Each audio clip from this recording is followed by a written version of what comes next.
Welcome back, everyone, to Potty Planet Entertainment.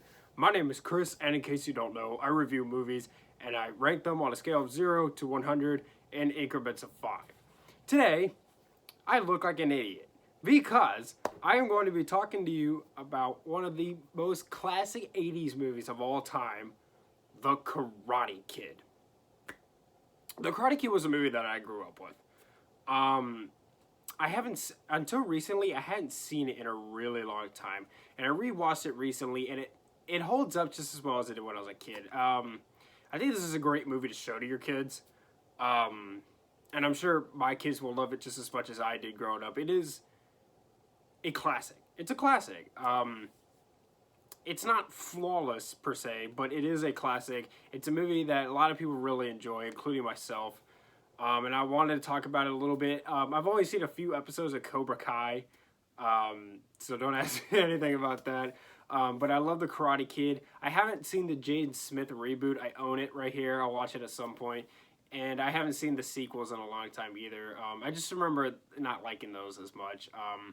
But I do want to show you one of my prized possessions here.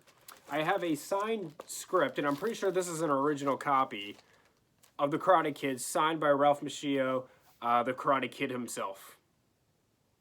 Yeah, he signed this, and I'm pretty sure the script is original. I'm pretty sure this is from 1983. I'm not 100% on that, but I'm very confident it is from 1983. Yeah, so I keep this up here in the background of my videos. But yeah, this is really cool. So, Karate Kid himself signed my script.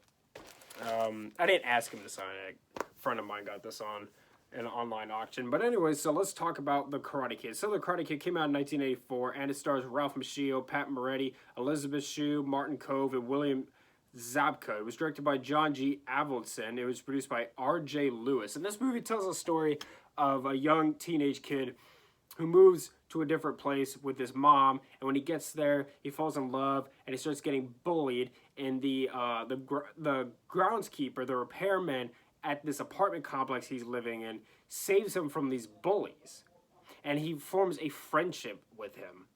Well, even before that, but like after he saves him, he realizes that he knows karate, and he asks him if he'll teach it to him because his bullies all take karate. And so he asks him if he'll teach it to him so he can defend himself. Well, they go to this karate place so that they can confront the instructor, and it turns out the instructor is instilling these poor values into these bullies. And so he rejects their peace offer, and so the groundskeeper challenges him for Daniel, our lead, Ralph Macchio, to fight his students in a karate tournament. And so so then the movie goes on to where he's training him to learn karate so that he can compete in this tournament. My history with karate, I actually don't have any. I used to take Taekwondo. I think the highest level I achieved was red belt. I still got all my belts. But I stopped doing it just because it wasn't what I was passionate about. And I think that's really when it comes to martial arts. Martial arts has to be your passion in order for you to master it. I enjoyed it, but it wasn't my passion. This is my passion. This is what I do. This is what I want to do. But The Karate Kid is one of those movies that makes you want to get up and learn this yourself. And if a movie can do that, then it's good filmmaking. If a movie shows something that is so good that you want to go do it yourself, I think that's an accomplishment. If you can watch a war movie that makes you want to get up and go join the army, that's a good war movie, is what I'm saying. But it's a classic 80s movie. One of the most classic 80s movies. This is pure 80s nostalgia right there with Back to the Future. It's 80s nostalgia. And so let's talk about it. So my first pro with The Karate Kid is that it is a funny movie. This is a funny movie. It's not downright hilarious, but it is a really funny movie. It's got a lot of great witty humor in it. I love the camaraderie between the two leads, between Mr. Miyagi and Daniel. Those two actors have great chemistry, and their camaraderie is fantastic. I love watching them interact with each other.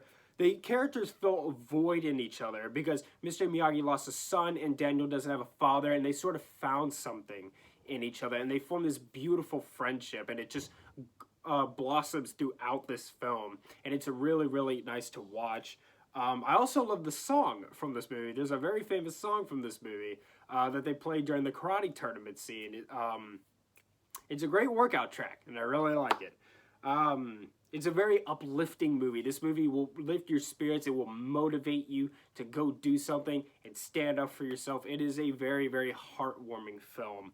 I thought this was casted perfectly, especially Pat Morita. I think he actually got nominated for an Oscar award for this movie. He did a really good job. That is a great example of perfect casting. Is Pat Morita as Mr. Miyagi. Just could not have casted that any better. He's so fantastic. I loved that Daniel's character is relatable. He's getting bullied. He's an out-of-town kid. He's an outsider who doesn't really know anybody. And there's a lot of kids out there, especially military kids, who can really relate to this. And it's just, the movie is a great underdog tale as well. Everybody loves a good underdog movie, and this is one of the best. It was directed by the same guy who directed Rocky, which is another underdog movie that was a major success. So that's clearly, John G. Avildsen had a thing for that. The movie doesn't just show you karate and how cool it is as well. This movie talks about the spiritual side of karate and why it should only be used for good and for self-defense and other things like that. It just gets into the spiritual nature of it. Mr. Miyagi teaches these things to Daniel, and us as an audience, we learn these things as well. It teaches good lessons about how, yeah, karate's cool and all. Bruce Lee movies are fun to watch. However, that's not what it's about. And this teaches that to us, and I think that's really awesome. Now, like I said before, this is by no means a flawless movie. It's a really good, fun movie, but it's by no means flawless. When Mr. Miyagi saves Daniel from these bullies, he jumps in to save him, and then the first thing the bullies do is they look at each other and they're like, "Get him!" It doesn't make any sense to me why a bunch of teenage guys would want to beat up an old man. That I have a hard time believing that even though these guys were straight up jerks, that they would want to hurt an old man. I feel like that's just really reaching. Daniel is also kind of a jerk at times. This is one of the problems I had with, I think it was the third Karate Kid movie. And when I was a kid, I hated the third Karate Kid movie because Daniel was just a jerk, a straight up bully to Mr. Miyagi throughout that whole film. And I did not like that movie because of that.